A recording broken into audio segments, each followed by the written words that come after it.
Assalamualaikum warahmatullahi wabarakatuh. Perkenalkan, nama saya Bella Feriana Putri, NPM 19142311015, Prodi Teknologi Industri Pertanian.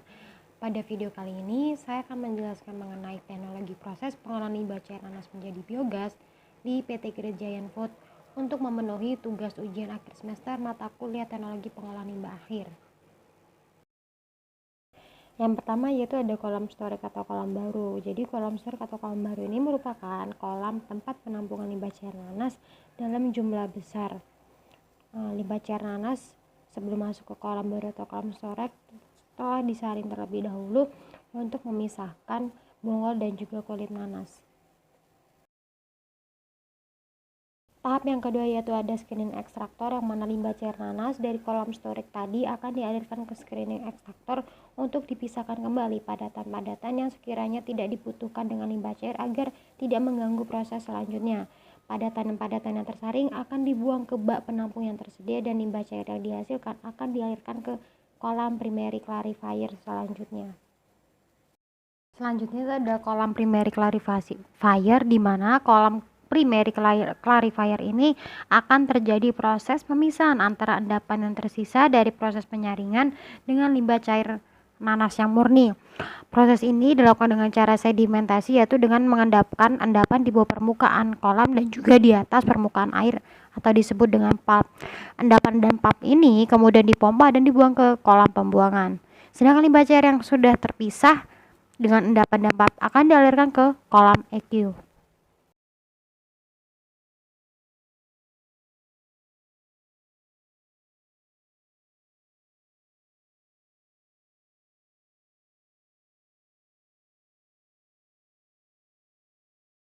Itu ada cara kerja dari mesin primary clarifier.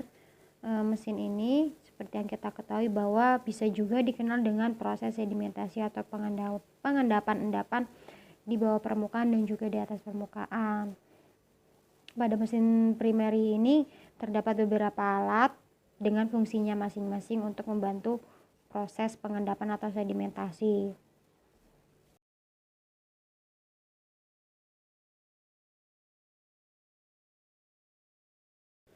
Bisa kita lihat bahwa di sini terdapat alat yang berada di dalam kolam, yaitu scraper blade, terdiri dari ada 3 scrap yang berfungsi untuk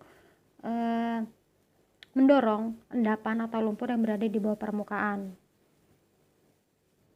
Kemudian lumpur-lumpur atau endapan di bawah permukaan setelah terkumpul akan dibuang melalui lubang pembuangan yang terdapat pada dasar kolam.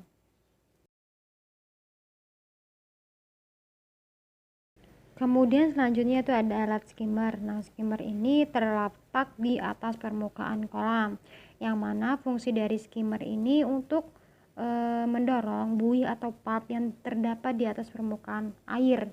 Skimmer ini akan berputar secara perlahan-lahan untuk membawa buih atau pulp di atas permukaan air. Sama seperti scrap blade, buih yang sudah terkumpul akan dibuang melalui saluran pembuangan yang sudah tersedia. Proses selanjutnya itu ada kolam equalization atau kolam ekualisasi. Limbah cair murni nanas yang diperoleh dari proses primary clarifier tadi akan dialirkan ke kolam EQ bersamaan dengan penambahan limbah cair tapioka sesuai ketentuannya.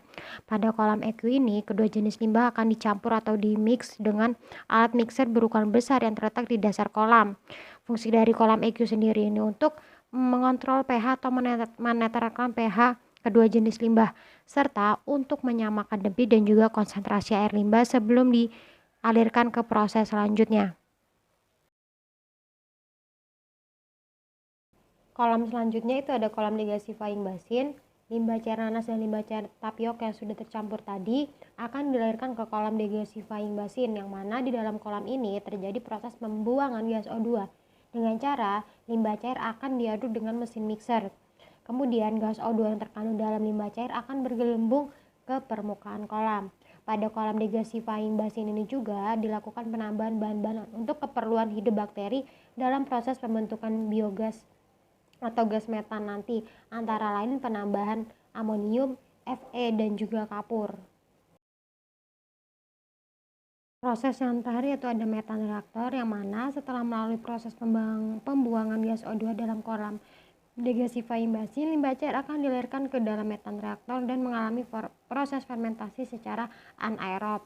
Di dalam metan reaktor ini terjadi 4 proses. Yang pertama itu ada hidrolisis, yaitu senyawa-senyawa kompleks yang belum terurai akan diurai oleh bakteri menjadi senyawa-senyawa yang lebih sederhana. Kemudian ada proses acidogenesis, yaitu proses pembentukan asam-asam organik seperti asam asetat, asam propionat, butira, dan lain-lainnya. Kemudian hasil asam-asam organik tersebut akan dikonversi oleh bakteri asetogenik menjadi asam asetat, metanol, karbon dioksida, dan gas hidrogen, yang kemudian akan dimanfaatkan oleh bakteri metanogen untuk dikonversi menjadi gas metana.